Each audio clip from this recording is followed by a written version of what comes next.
fire had in ecosystem maintenance and what it looked like when it was kept out of an ecosystem for 75 years. Those lessons have kept with me all of my life and have been really foundational to the work that I've done and that we're doing here today. Now, fast forward some 35 years here in California. You add another 10 million people, you superimpose development, especially in the wildland-urban interface, and you superimpose all of the various effects of a changing climate. And now we in California, as has been said, are in the midst of our own wildfire crisis. These fires are increasingly becoming larger, and as Jamie shared, higher patch sizes, larger extents of high fire severity, promoting land cover change, not just here in California, but across the Western United States and other Mediterranean climates globally. We have a limitation to our reforestation capacity that have implications to ecosystem services. We've lost too many lives, and the property destroyed here in California is just far too great. And then the indirect effects, like wildland fire smoke, have grave public health implications, not just impacting people here in California, but globally. We were asked by Patrick, Secretary Crowfoot, and Jennifer Eberlein, we were given the charge, the science advisory panel, to John and I, to summarize the recent and foundational science that underpins the need for continued efforts to protect communities and also build ecosystem resilience in the face of wildfire. So we took this charge, borrowing from experience that I've had working on the national climate, working on currently, the national climate assessment efforts, and borrowing that model from the United States Global Change Research Program. We asked our body of experts, many of which are here today, what they believe to be the most important topics and themes that need to be included in this report that makes the case for the mandate that we were charged to do. John and I didn't decide these topics or themes. This is both independent and objective. It's not necessarily what you want to hear, but it's the truth. So we then took all that information and amassed these into what we're calling key messages. And we have 6 of them, and I'll run through these quickly now. The first key message: factors that have led to the background, the factors that have led to the wildfire crisis, California, not just in forests, but also in shrublands. The impacts of these wildfires to ecosystems and ecosystem services like water, biodiversity, carbon. The socioeconomic and public health implications and impacts of these wildfires. And then approaches, not just prescribed fire and mechanical treatments, but home hardening and other preventive measures that can reduce extreme wildfire risk and hazard. And then post-fire recovery, reforestation, and other management interventions. And finally, data, modeling, remote sensing, and other novel technological applications that can help us address and turn the corner on this wildfire crisis. This is the anatomy of each of the, if you will, chapters for this synthesis that you'll see early next year. It starts with a very direct and to the point title to that key message. This I'm just borrowing here for the purposes of outline key message 4, which Scott Stevens will be speaking to here in a bit. We've identified one author to be the lead, in this case, Scott. He then was given he was then asked to identify the composite of additional experts that need to be massed together to address that topic. Did not come from John and I. It was, again, independent. They crafted a key message. As you can see there, it's a bolded statement of fact. It's written in plain language and understandable terms. It then has associated language that will underpin the rest of the chapter. You can see they're abbreviated. All of those then are assigned statements of confidence and likelihood based on what the literature is telling us and how the experts believe that to be the case. Each chapter is between 1,000 and 1,200 words, give or take. We're working on that. We'll get there. And it includes both the scientific review as well as identified knowledge gaps and narrative around looking ahead, what the scientists on that key message believe needs to be included so that we can appreciably realize our goal. We're in our second order draft, and we're just about to get this out to an independent external review, and we hope to have a final product in February of 2025. All right. So it is my honor to introduce two of the authors from the science synthesis effort. This one is titled, How Did We Get Here and Why Does It Matter? So first I'd like to introduce Dr. Chris Fettig. Chris Fettig is a research entomologist with the U.S. Forest Service at the Pacific Southwest Research Station, and also serves as a member of the Science Advisory Panel. His research focuses on forest health, disturbance ecology, with an emphasis on bark beetles, climate change, and wildfire. Chris is going to be covering topics related to key messages 1 and 2. Nicole Molinari with the U.S. Forest Service was the lead of key message 2.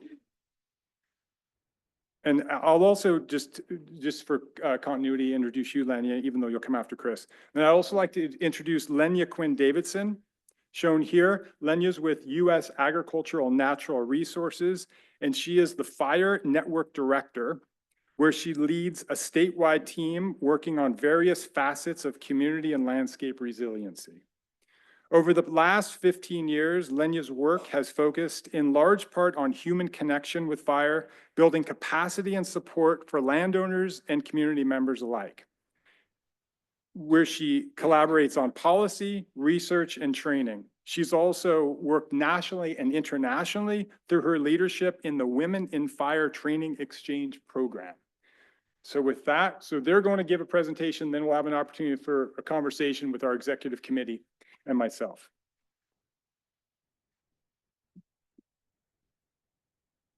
Oh, great. Thanks. You good, Chris? Yep. Good. Go. Thank you, Steve, for that introduction. As Steve mentioned, my name is Chris Fettig. I'm a research entomologist with the Pacific Southwest Research Station.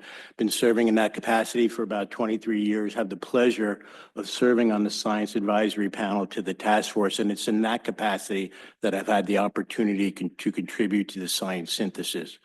As Steve mentioned, I've been asked to introduce the first two key messages in that document. The first one is depicted here, key message 1. It kind of sets the stage or the background for the rest of the document, and it really focuses on how we got here. And when we say here, we're talking about these large, frequent, severe wildfires that are occurring throughout large portions of the state. To put that into perspective, in the last 20 years, 18 of the largest wildfires have occurred. Greater than 50,000 structures have been lost, and most unfortunately, greater than 190 individuals have lost their lives to the direct effects of wildfire. The causes now are very well substantiated in the scientific literature. They include warming and drought, the legacy of past management. So for example, in forests, things like fire suppression, fire exclusion, the preferential harvesting of large diameter fire resilient trees, as well as the cessation of indigenous burning by law dating back to 1850. The results are also well substantiated now in the scientific literature, particularly in forests. We're seeing an increase in the scale and severity of wildfires in several different systems. A little bit different in the shrublands of Southern California. There we're starting to see a very large conversion of many of our shrublands to grasslands. And the reason being was with a lot of humans on the landscape, we're seeing an increase in human ignitions in those systems that's shortening the fire return interval, which is an advantage to many of these grasses, many of which are actually invasive, at the expense of our native chaparral. And just wanted to mention that I've been asked to lead Key Message 1 in collaboration with Alexandra, who's with the Conservation Biology Institute. Unfortunately, she had a conflict and couldn't be here today. The second key message, very simply, looks at the effects of this increase in fire activity on our landscape, on ecosystems and ecosystem services. So things like biodiversity, carbon, looking at sequestration and storage, cultural resources, recreation, water, you can name a whole bunch of numbers. Here, the causes, again, very well substantiated now in the scientific literature, going back to some of the things I mentioned earlier, changes in fire severity, changes in fire frequency, changes in fire size. Obviously, these effects are different in different types of systems, and the results are also well substantiated. We're looking at altered vegetation composition and structure in many cases that is leading to a degradation of ecosystem function in several different areas. Again, as Steve mentioned, this key message was led by Nicole. Unfortunately, Nicole had a conflict today and couldn't be in attendance. Oops. There we go. And I'm sure as everybody here is quite familiar, here in the state, we have very ambitious climate change mitigation goals. One of them obviously being carbon neutrality by 2045. That requires us to reduce our emissions over time, but it also requires us to acknowledge the importance of some of these nature-based solutions, things like promoting healthy, working, and natural landscapes, and recognizing that wildfires themselves are significant contributors to our greenhouse gas emissions. Here in this state recently, about 53 million metric tons per year. To put that into perspective, that's about 40% of the emissions coming from the transportation sector, which is the largest emitter within the state. And then finally there, talking a little bit about forest losses and how those are influencing the functionality of carbon offset markets within the state. Thank you. Yeah, go ahead, Lena. Thank you. Sure. Turn this on. Okay, how's that? Great. Well, thanks so much for having me. I'm Lania Quinn-Davidson, and I'm with the University of California, Agriculture and Natural Resources. And I'm really honored to be here representing Key Message 3, which focuses on the socioeconomic and public health impacts of wildfire. I think it's a really unique and important part of the science synthesis, and kind of different from the other key messages. I'm really just a spokesperson for this amazing group of co-authors who are really the topical experts on this theme. So you can see those folks listed there. And when we started approaching this topic, I mean, this is a huge set of topics, right? Interrelated and complex and huge implications for the state of California. And so we started off thinking about the direct impacts of wildfire. You know, what are the direct losses and costs that we're suffering in California? And so you can see some of those listed there. And of course, one of the big ones is just a loss of life. So 191 people dead from wildfire, from direct impact of wildfire, from 2017 to 2023. It's a huge cost to California. Also $9.9 billion annually of material losses. So think about that. I mean, $9.9 billion annually that we're suffering in California. And then the spending on suppression and on fire prevention. If you look at CAL FIRE's fire protection budget, $3.8 billion in the last year is, you know, we're putting toward both fire prevention and fire suppression. That's more than double what it was in fiscal year 14, 15, 10 years ago. So these losses and costs are immense. But if we look at the indirect impacts of wildfire, they kind of dwarf those direct losses. And so there is a pretty incredible body of research that's coming out looking at this and trying to quantify it and really thinking about some of these adverse outcomes from wildfire smoke that are affecting areas well outside of the areas that are actually burning, right? So we're looking at respiratory morbidity, adverse birth outcomes, premature mortality, and all kinds of different impacts there from those indirect impacts. The mortality burden, so basically the loss of productive years of life, you're able to quantify that in an economic term, and we're looking at $15 to $45 billion a year of losses in California from wildfire smoke. That's huge. Also, labor market and productivity losses, which are estimated to be around the same as that premature mortality. Recreation, which one of the other key messages covers, you know, ecosystem services, agricultural losses, the wine industry, insurance availability and housing prices. These are all indirect impacts from wildfire. One of the big things that our team really wanted to look at and to highlight are the disproportionate impacts that wildfire is having on, different groups in California. We often think about the wildfire problem from a property owner perspective or a homeowner perspective, and a lot of people get missed when we're viewing wildfire in that way. One of the kind of core groups that we really want to think about and consider are outdoor workers. So people in the agricultural sector, also firefighters. Did you know that firefighters have a 43% increased risk of lung cancer and a 30% increased risk of cardiovascular mortality from their impacts from wildfire smoke? We don't talk about that enough.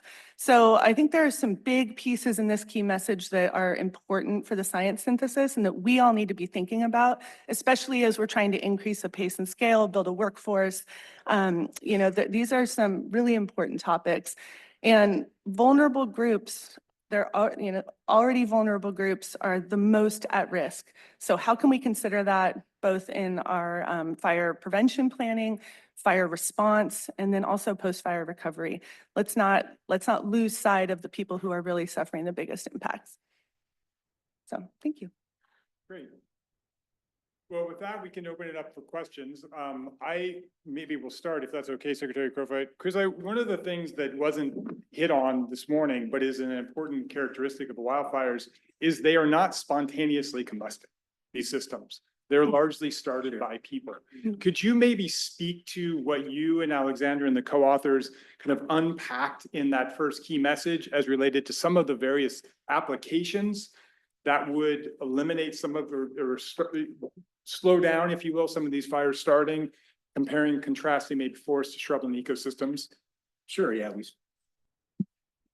We did, we spent quite a bit of time on that as well. Talked a little bit about land development, just the increase in population on the landscape in general, expansion of the wild urban land interface, and really how that's influencing ignitions. And many of these ignitions are human caused. And so there's been a lot of work and discussion related to proper land use planning, home hardening, and just education in general, trying to reduce human ignitions on the landscape, particularly in some of these areas where we have a lot of people in these shrublands, which is really driving that widespread conversion in the southern chaparral from chaparral to invasive grasses in many cases. Yeah, thanks, Chris. I would open it up to you, Secretary Crowfoot, yeah. Yeah, just a couple of comments. I mean, first of all, thank you for such a clear description of how this scientific assessment is taking place. And then huge thanks for being lead authors on different key messages. Regarding so-called ecosystem impacts, one is I think we continue to have to just explain that to people. So, hopefully you can give really clear examples of what we mean by ecosystem services. One of which I always think about is water. We know that catastrophic extreme wildfire impacts water supply and water quality. And there are some California water agencies that have really stepped up to invest in headwaters forest management, like Yuba Water Agency and Placer County Water Agency. But to be frank, there aren't enough water agencies. And I think one of the limitations is the lack of real clear quantitative information about how catastrophic wildfire risk does impact water supply and water quality. So the more that we can distill that specific impact to ecosystem services, the better. The other piece I want to just, essentially emphasize a point that Chris made is we will not meet our state mandated carbon target, our net zero carbon neutrality, if we don't do a better job managing our lands. For the first time, our roadmap to carbon neutrality, called the scoping plan that the Air Resources Board manages, which is a big equation about how we're going to reduce pollution and achieve neutrality, recognizes that sequestration, the removal and storage of carbon, is critically important, and lands play a really important role. So we actually now have a target in this roadmap, the scoping plan, to reduce emissions. But let's be clear, our lands right now are sources of emissions, not a sink as they should be, and largely because of this wildfire crisis. So I appreciate you making the connection. And then, Lenya, just thank you for the for the focus on economic impacts. We have to do more to help everybody understand the economic impacts, because oftentimes when we're talking about the proactive actions, these 2,000 projects, they're expensive. We're talking billions of dollars. But when compared with the impacts, if we don't do this, it's a great investment. So the more that, again, we can distill for the non-expert just what we're talking about regarding the economic impacts of extreme wildfire, but then also the benefits of proactive investment will be really helpful. So those are my comments, and huge thanks to the work that you're doing. Any others? While they're thinking about it, I'm just want to quickly note that the watershed services, water, the role of water, is one of the subsections in that second key message. And again, these have been prepared. They're scientific based findings, but they're prepared, curated, if you will, in understandable terms, right? So the whole idea of this report, the synthesis, is to be decision enabling, right? It's not just the esoteric science, but it's actually the science that will allow you all and the people you work with to frame your activities based on the science foundation. And the water is a big one, right? I mean, there are many examples on a global scale through time of whole communities that have devastated their forests, that have been largely fine, but that is not the case when they lose water, right? And our forests, healthy forest ecosystems, are a primary means of providing the, 39, whatever it is, 38 million Californians with those watershed services. And that's something that was characterized it was treated in key message 2. So thanks for that comment. Chris, you have a. Yeah, I was just going to maybe add that, yeah, in key message 2, there is a lot of information on the effects on water quality, water quantity, as well as debris flows and issues like that. Excellent, thank you. Yep. Annalee. Yeah, Secretary, really appreciate your comments about the water. And I think that, our forefathers in the late 1800s that actually put together the Board of Forestry and the Department of Forestry and Fire Protection at the time, I mean, that was the foundation of looking at the state responsibility areas and the watershed and the protection of that watershed in those state responsibility areas. And so I think it's long been identified in the state that water is such a precious commodity that we can't live without. And I think sometimes with the wildfire crisis, we forget that one of the things that we are truly protecting is that watershed and the water in our state, and how vulnerable we are without that water. And so I think that's really important that we continue that messaging in the forefront of this wildfire strategy. And so thank you, Chris, for calling out that is a section of the work that you all are doing, because I think that's a really important message that's often missed.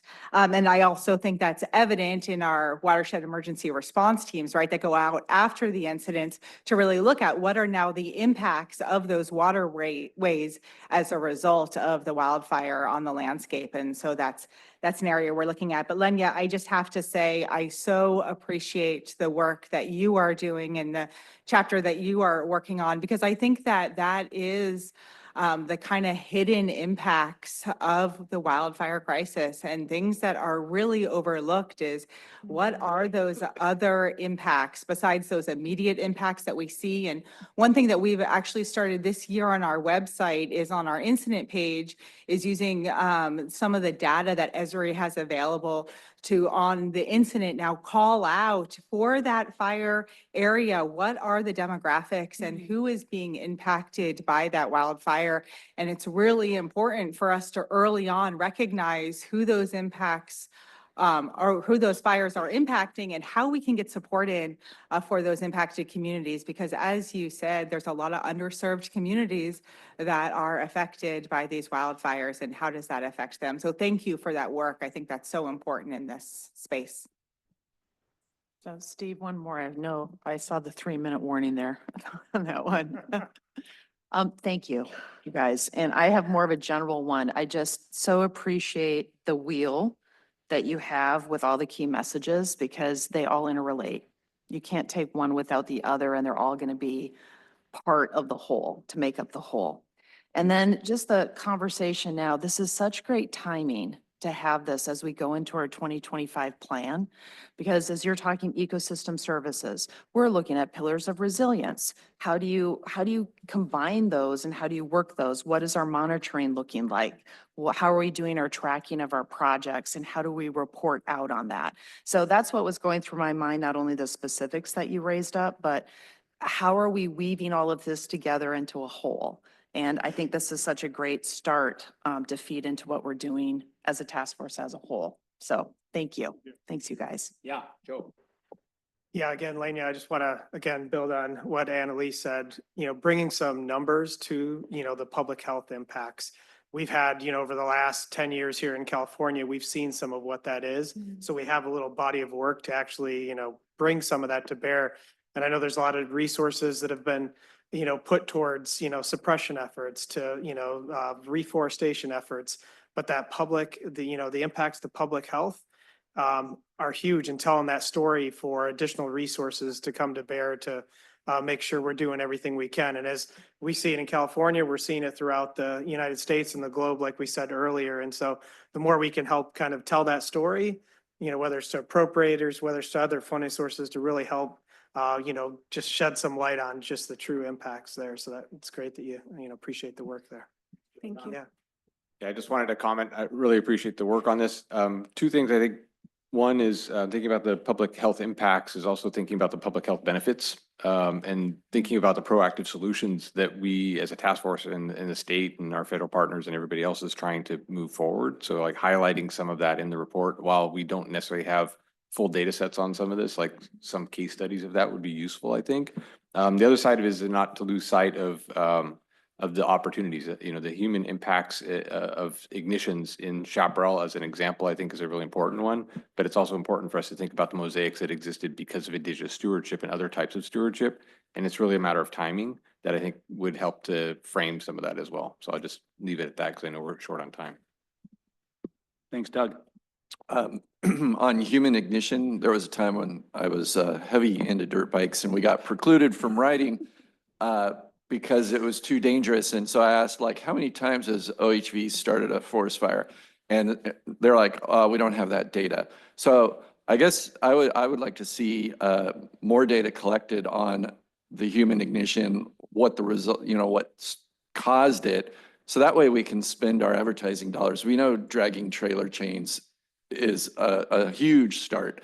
But how can we best put advertising dollars to where we can get the low hanging fruit? And I think we need more data. So I just wanted to say that. Excellent point. Maybe the last point I'd make is on water, we've been working with scientists to really assess what are changing conditions in coming decades and how do they impact what we need to do. So for example, warming temperatures in California in all seasons are going to increase absorption of our snow into our soils or evaporation into the air. We're going to lose more of our inflow. We think we're going to lose upwards of 10% of our water supply by the mid 2040s. So we want, I think, as you pointed out in key message 1, our changing conditions, increasing temperatures, increasing droughts, worsening droughts do impact conditions, but it will be helpful to understand, this isn't static, right? It's changing and it's worsening. So being clear-eyed about what are the conditions, CAL FIRE is going to be facing in 10 or 15 years as it relates to summer temperatures or, as we do this work so that we can at least understand what will be the changing conditions that impact our work, even as we know of all the stuff we have to do right now. Does that make sense? It absolutely makes sense, yeah. And some of these factors are magnifying, right? So they're not just cascading, they're not just additive, but in some cases multiplicative. Like you say, with the changing climate, we are expected to lose our snowpack. But then you superimpose loss of forest cover. What does that snow dynamic then look like, right? And that is something that we've unpacked in this synthesis. So thanks for highlighting that. We've not overlooked that. Excellent. Yep. I think move on. yes. Yep. Thank you very much, Chris and Lenya. Thank you, everyone.